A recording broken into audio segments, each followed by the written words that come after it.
Hello, my name is Helen Rhodes and welcome. Today I will be discussing potential countries for organizational expansion and present my findings and final recommendation. The countries evaluated for possible organizational expansion are Canada, Malaysia, and Panama. Canada is a developed market located in North America and borders the United States. Malaysia is an emerging market located in Southeast Asia and borders the countries of Thailand, Indonesia, and Brunei. Panama is a developing market located in Central America and borders the countries of Colombia and Costa Rica. Each country presents unique opportunities for a multinational corporation. There are many important factors to consider when expanding business on the international level. The criteria used to evaluate Canada, Malaysia, and Panama are political, legal, technological, cultural, communication style, business structure, and human resource management. The evaluation process is important in measuring the host countries of Canada, Malaysia, and Panama against the United States to ensure a good fit for expansion while embracing the diversity that comes along with cultural differences.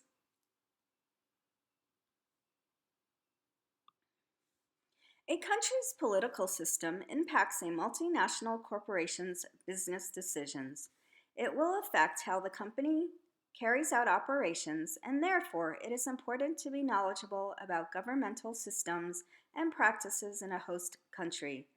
For the United States, the preferred type of political system is a democracy because there are individual freedoms, and this provides a less restrictive environment. Canada's political system is a federal parliamentary democracy operating under a constitutional monarchy. Canada's government controls 79.1% of the economy. In the political arena, Canada's biggest lobbyists come from the agricultural, automobile, chemical, banking, communication, energy, and steel industries and receive political pressure from environmental activists and trade unions. Malaysia's political system is a constitutional monarchy. Malaysia's government controls 70.8% of the economy. In the political arena, Malaysia's largest lobbyists come from the Bar Council, Berkshire, ISMA, and Perkasa and receive political pressure from religious, women, and youth groups. Panama's political system is a constitutional democracy.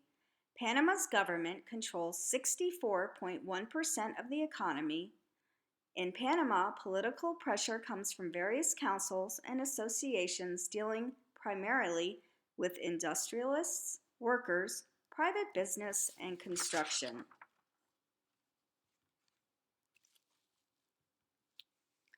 Law is complicated in itself, and when doing business internationally, it becomes more complex.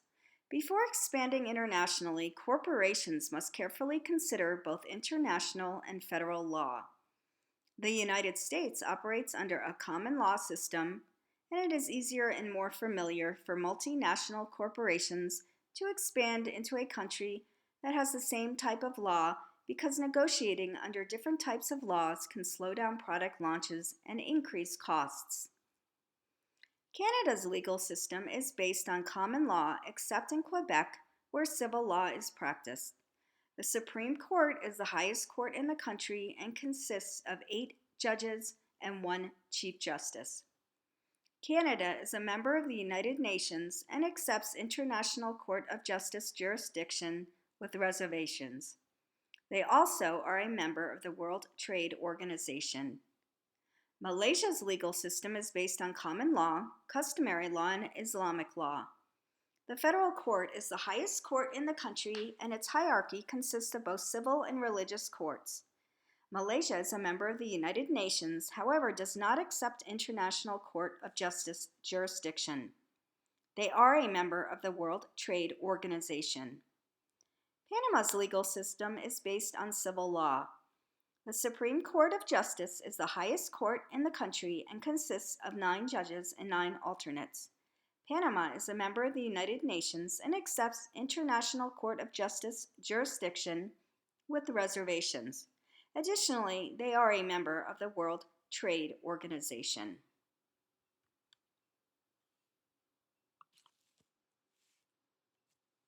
Technology is an essential component of success in international business.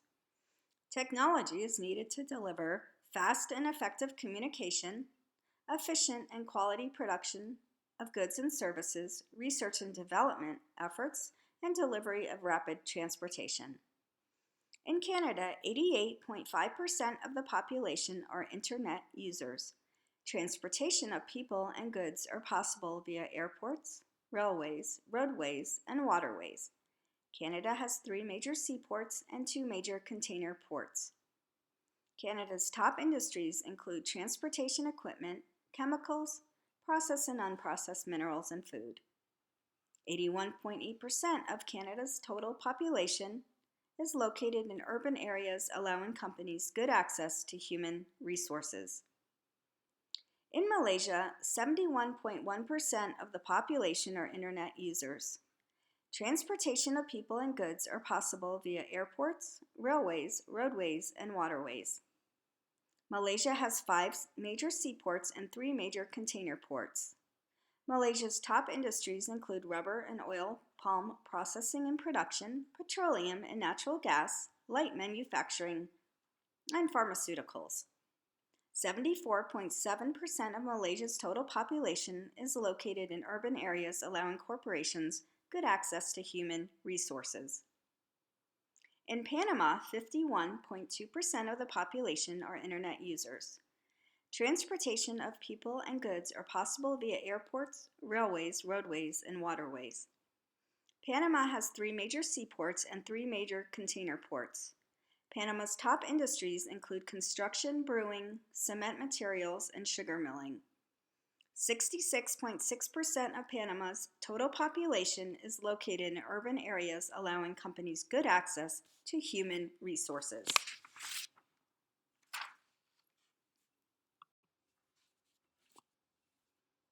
Culture is inherited and learned based on experience and influences people's behaviors, views, and belief systems.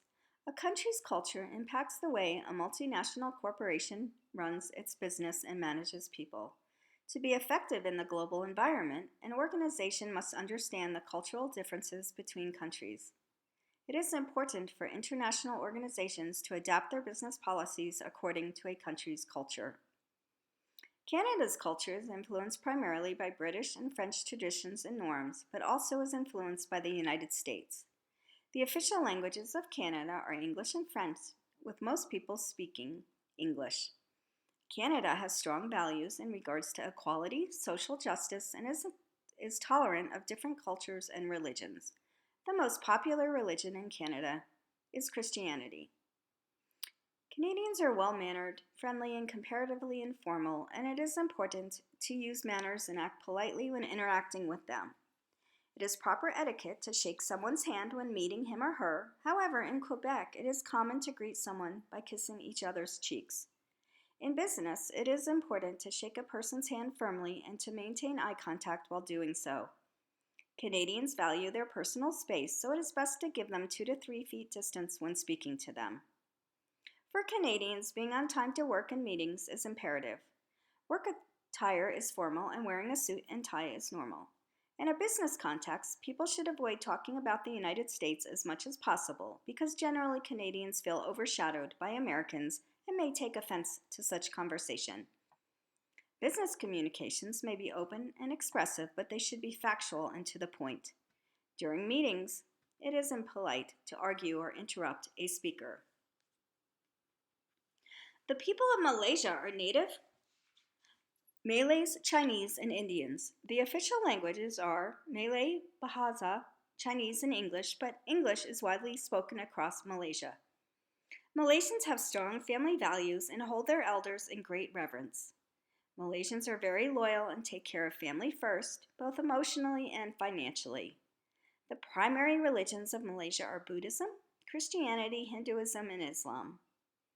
Because Malaysia is a multicultural environment, when greeting a Malaysian, it is best to follow their lead.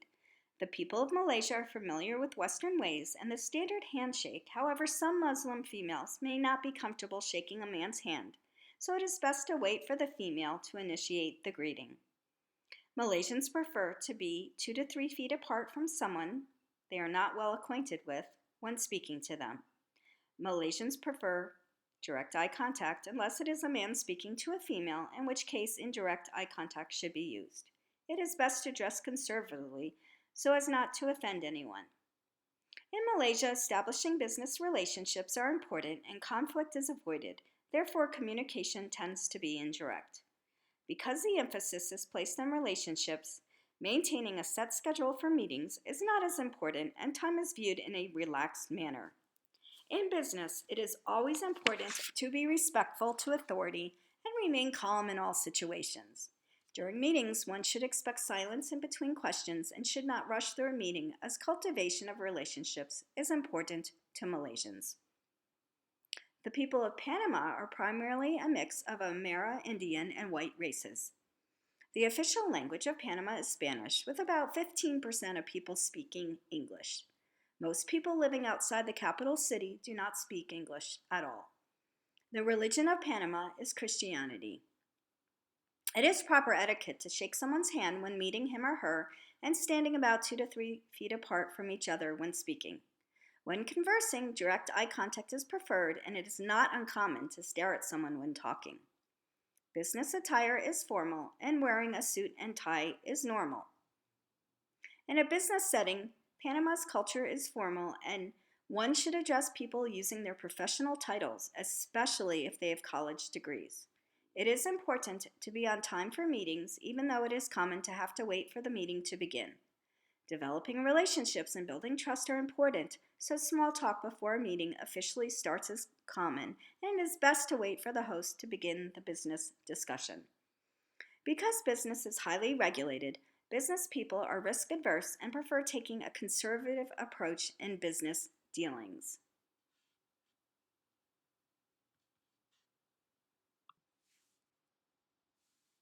In expanding operations into the international arena, it is important to recognize that diversity represents a great opportunity to communicate and share ideas with people who bring different perspectives and new approaches to an organization.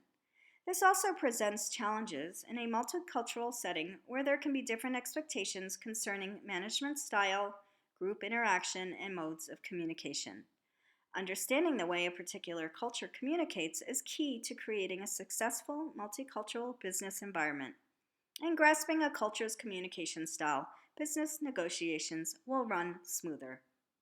When conducting business in Canada, it is important to treat everyone with equal respect because all employees are considered critical to the organization and will be part of the decision-making process.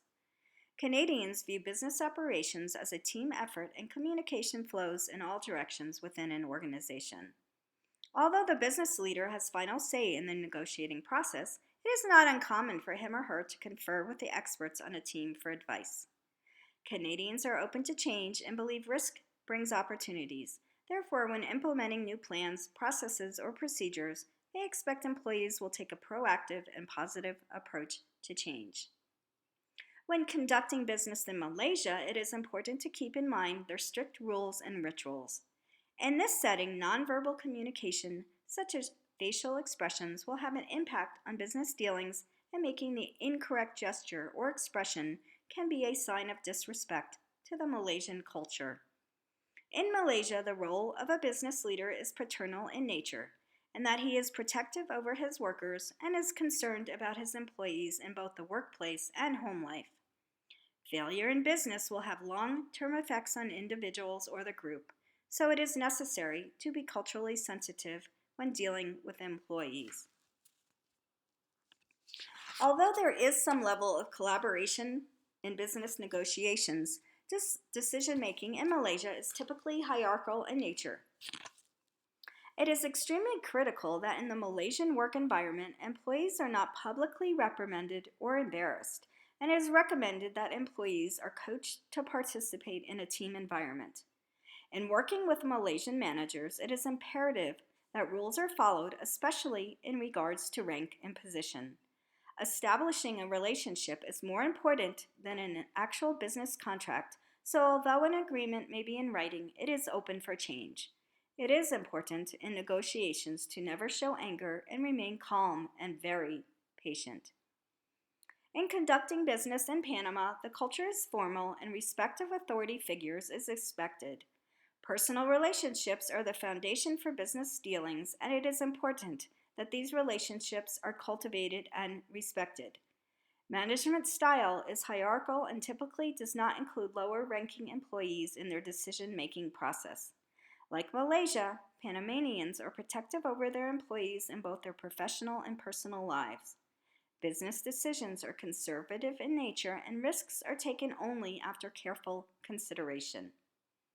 In negotiations, leaders make the decisions for the company, but will consider the impact to all in the organization.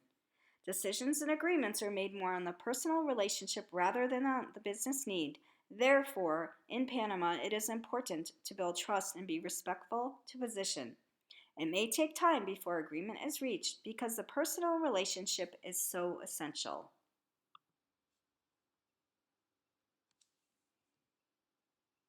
There are different strategies for multinational corporations to enter a foreign market. These include joint ventures, alliances, mergers, acquisitions, wholly owned subsidiaries, franchising, licensing, and imports and exports.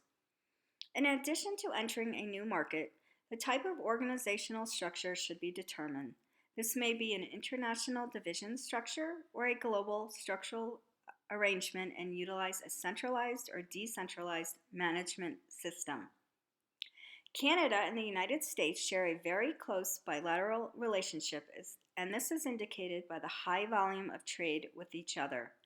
Economically, the United States and Canada enjoy one of the world's most vast investment partnerships.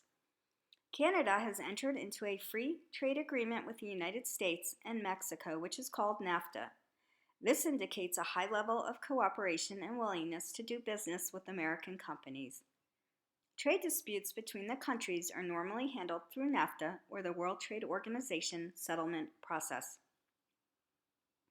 A good strategy for entering the Canadian market is to establish a local presence and develop relationships that will be long-term. U.S. companies expanding business into Canada should contact a commercial service officer and be familiar with Canada's trade standards.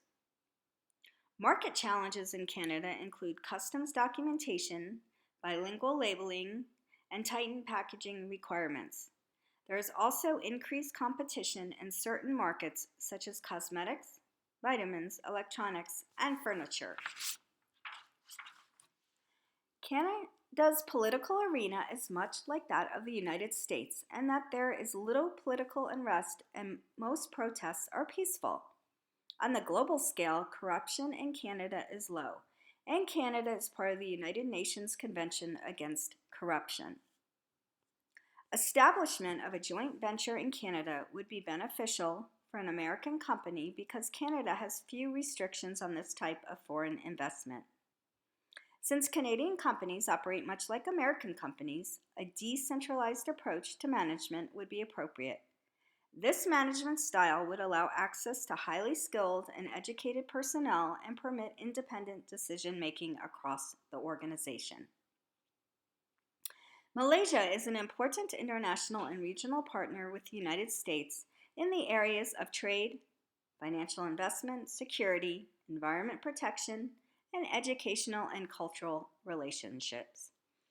As a democracy, Malaysia plays an important role in acting as mediator between the United States and Southeast Asia. Economically, Malaysia and the United States talk about bilateral trade and investment issues, and trade between the two countries is about $50 billion annually. The United States is currently the largest foreign direct investor in Malaysia. Malaysia has entered into a trade and investment framework agreement with the United States as an indication of mutual cooperation in investing in each other's economies. The TIFA agreement generates a beginning point for expansion of trade and dispute resolution between the two countries and is a preliminary step in creating a free trade agreement. A sound strategy for entering the Malaysian market is to use a local agent to handle marketing of products to corporations and the government. Importantly, the Malaysian government looks favorably upon American companies that are seeking to do long-term business in Malaysia and hire Malaysian citizens to work in the company. Market opportunities in Malaysia include a solid economic growth and desire to become a high-income status country by the year 2020. The government is committed to improving education, healthcare, and infrastructure, which will help drive the demand for products and services. Malaysia encourages foreign direct investment and will reach out to target industries and offer incentives to attract foreign investors. Malaysia has enjoyed political stability in recent years. Since Malaysia encourages foreign investment, establishing a joint venture would be advantageous. As the American company would have direct control over the company, the operations in Malaysia could handle distribution, sales, and service. It would be favorable to hire and train Malaysians and offer them educational incentives to increase their skills. At the start of the joint venture, a centralized approach of management would be beneficial. After the company becomes stabilized and the labor force becomes technically proficient in running operations, a decentralized approach to decision-making should occur. Panama is important to global trade because of its key location along the Panama Canal. In 2016, Panama launched an expansion of the Panama Control, which provides further benefits of trade, especially to U.S. ports located on the East Coast. Panama is also a central shipping route, and about two-thirds of Panama Canal transportation originates from U.S. ports or is heading to U.S. ports. Cultural ties between the United States and Panama are strong. However, illegal drug trafficking, criminal activity, security threats, and money laundering make it challenging to ensure sound economic prosperity. Panama has entered into a free trade agreement with the United States, which indicates a high level of willingness and cooperation to do business with American companies. The Trade Promotion Agreement is a bilateral trade agreement which aims to remove trade barriers to U.S. exports, which allows growth for the U.S. and expands trade opportunities with Panama. Since Panama has an open economy, there are few problems accessing the market. Commonly, companies enter Panama using a local distributor and have been successful in setting up operations through licenses or franchises. Market challenges in Panama include stringent labor laws, where it is difficult to fire employees, and these laws make it difficult to hire or reduce the labor force. The largest opportunity for doing business in Panama is that there are no restrictions on capital outflow or outward direct investment. Consumer brand preferences are much like Americans, and U.S. goods are in high demand because they are viewed as high in quality. Panama has a stable democracy, and only on rare occasions do protests turn violent. Franchising opportunities is recommended in Panama because Panama does not control royalty payments or transfers. The consumer market has a demand for improved facilities and services, and franchising is readily marketable. A centralized approach to management where there is control and decisions are made at the top of the organization would be well suited in Panama because many people are not educated, do not speak English, and there are tendencies towards corruption in business.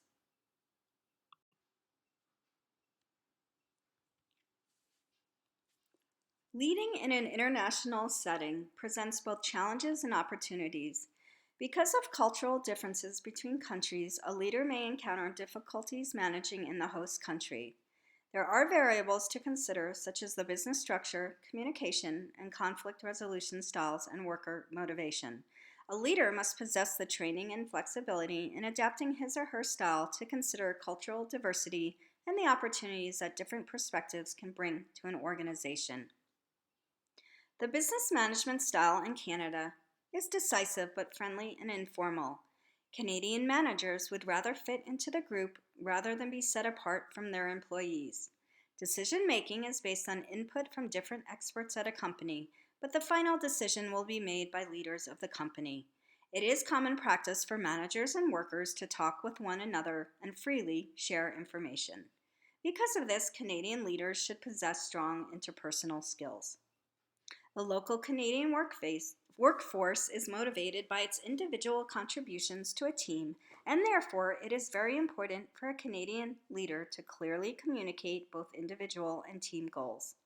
Canadians do not place importance on making friends in the workplace, and it is quite common for teams to be created and disbanded easily. Like the United States, Canada is an individualistic society, and therefore a great motivation in work is to take care of their own families. While Canadians strive to perform well in their jobs, they are not quite as competitive as Americans and generally appreciate a work-life balance and enjoy their personal time. Canadian and American leaders typically take advice from experts in the company before making final decisions and avoid unilateral decision making whenever possible. While Americans use a more direct approach when communicating, Canadian managers are more diplomatic. In Malaysia, culture and history are strong influencers in business, and it is advantageous for U.S. leaders entering the Malaysian market to become well versed in traditions and customs to build relationships. Leaders in Malaysia are to be treated with the utmost respect, and this respect is based on personal characteristics rather than work-related attributes. This differs from the U.S. in that leaders tend to be respected based on their knowledge and abilities.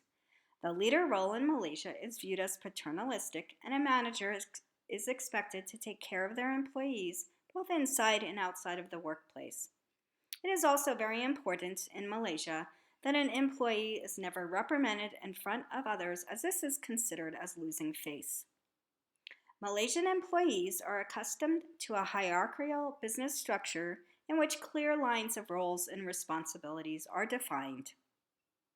It is expected that managers will make decisions and employees will carry out assigned duties accordingly. It is important that clear direction is given to workers or tasks may not get done. As opposed to American employees, in Malaysia, a more open approach to decision-making in the workplace can be viewed as confusing and disrespectful. Because the Malaysian structure is hierarchical, it is important for U.S. leaders to respect the sense of order. Malaysian workers are motivated by a sense of community and working together as a team. Their reward is team success, and to praise an individual within a group is viewed as embarrassing. The team is more important than the individual, and it is important for managers to recognize this so as not to cause disharmony and unhappiness in the workplace. In Malaysian culture, loyalty to the group is paramount and comes above most rules and regulations. Because Malaysians are so team-oriented, their group in the workplace extends to their personal life outside of work. To be a successful leader in Malaysia, he or she must focus on managing groups and not individuals. In Panama, companies that have many expats working for them may speak English in the office, but it is important for American managers to at least know some conversational Spanish. The work culture in Panama is relaxed and places emphasis on friendships. Most likely, a leader will be invited to many social events and is expected to attend them to build relationships with employees. Leaders from other countries are often valued for their international knowledge and level of education. Business in Panama is hierarchical in that leaders and workers all have their place in the structure, and generally this is not questioned. Like Malaysia, the role of the Panamanian manager and employee is paternalistic, like that of a father and son, and this relationship will carry on outside of the workplace. Panama is a collectivist society in which the group takes precedence over the individual, and employees are motivated by establishing long-term relationships within the group or team. Panamanians enjoy a work-life balance and are incentivized by free time and a flexible work schedule. Leaders in Panama take conservative and low-risk approaches to decision-making.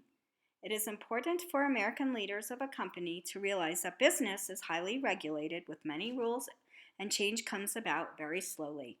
This differs from the United States because leaders are often respected for making risky business moves that could pay off in the end. A successful leader in Panama respects his or her employees, rewards hard work, and values a consensus towards conflict resolution.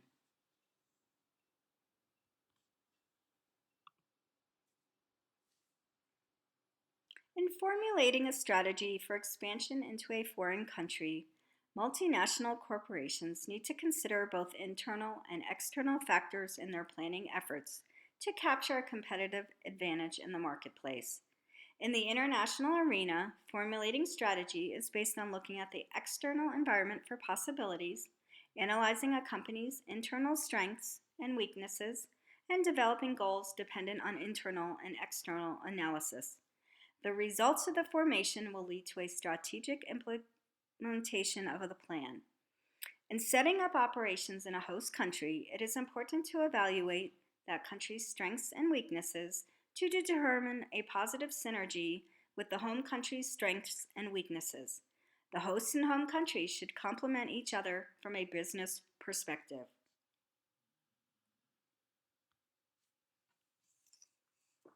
In considering Canada, Malaysia, and Panama as potential countries for expansion, it can be determined that all three countries present both opportunities and challenges for a multinational corporation. Canada's primary attraction is that its culture and business style is very similar to that of the United States and would offer a relatively simple transition process. Panama's main advantages for expansion are the opportunity to enjoy reduced tariffs and transportation via the Panama Canal. However, in weighing the benefits and drawbacks of each country, Malaysia is the best fit for our organization. Based on willingness, Malaysia brings future potential for an American company. Malaysia is an emerging market, which means they have made progress in developing their country and are motivated to grow and prosper as a nation. They are a member of the United Nations and World Trade Organization, which also indicates it is integrated into the world system and is engaged in globalization efforts. Malaysia has a solid transportation system by air, sea, rail, and road, and its population is centralized in an urban area, which means easy access to human resources and technology. The collective work style is one of teamwork, which is an essential component of success in global business and recognizing the need for diversity and acceptance. Malaysia brings a new cultural perspective to an American company, which can be assimilated easily through sensitivity and awareness training. Malaysia presents an opportunity for experienced American leaders to teach, coach, and mentor employees to become more competitive in the global economy and through this effort gain their trust and confidence. Malaysia is committed to improve their educational and healthcare systems and infrastructure.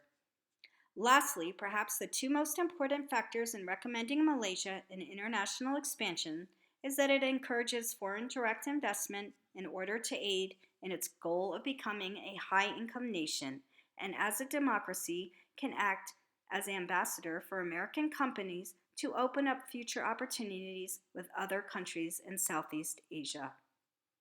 Thank you for taking the time today to listen to my analysis, proposal, and final recommendation. I look forward to working with you on implementing expansion efforts into the country of Malaysia.